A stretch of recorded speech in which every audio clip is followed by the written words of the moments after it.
Hello everyone, this is chapter 12 from A Long Walk to Water by Linda Sue Park.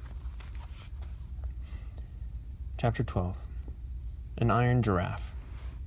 A red giraffe that made very loud noises. The giraffe was a tall drill that had been brought to the village by the 2 men who had visited earlier. They returned with a crew of 10 more men, and 2 trucks, one hauling the giraffe drill along with other mysterious equipment, and the other loaded with a plastic pipe.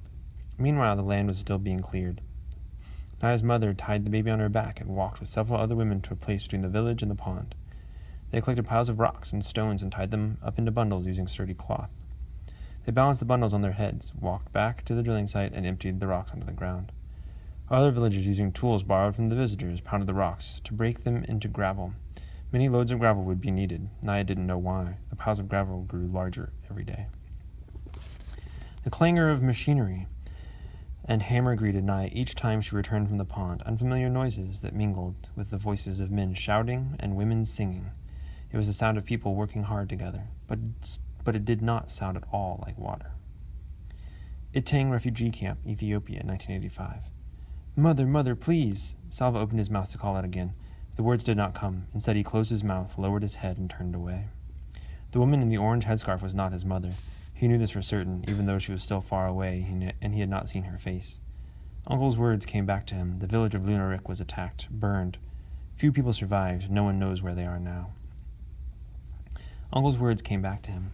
Oops, sorry. In the moment before calling out to the woman a second time, Salva realized what Uncle had truly meant, something Salva had known in his heart for a long time. His family was gone. They had been killed by bullets or bombs, starvation or sickness. It did not matter how. What mattered was that Salva was on his own now.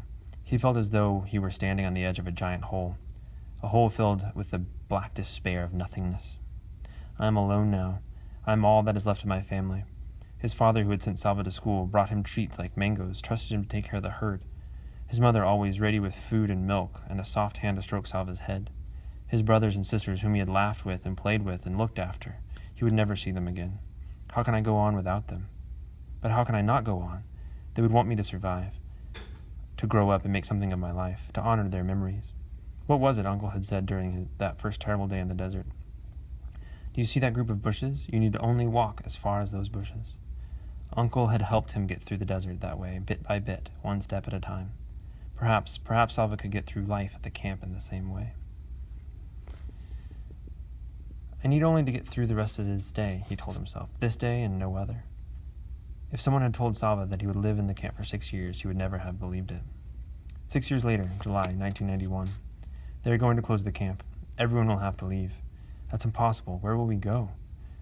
That's what they're saying, not just this camp, all of them. The rumors skittered around the camp. Everyone was uneasy. As the days went by, the uneasiness grew into fear. Salva was almost 17 years old now, a young man. He tried to learn what he could about the rumors by talking to the aid workers in the camp. They told him that the Ethiopian government was near collapse. The refugee camps were run by foreign aid groups, but it was the government that permitted them to operate. If the government fell, what would the new rulers do about the camps? When that question was answered, no one was ready. One rainy morning, as Salva walked toward the school tent, long lines of trucks were arriving. Masses of armed soldiers poured out of the trucks and ordered everyone to leave.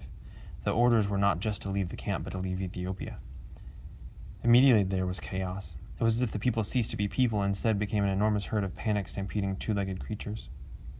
Salva was caught up in the surge. His feet barely touched the ground as he was swept along by the crowd of thousands of people running and screaming.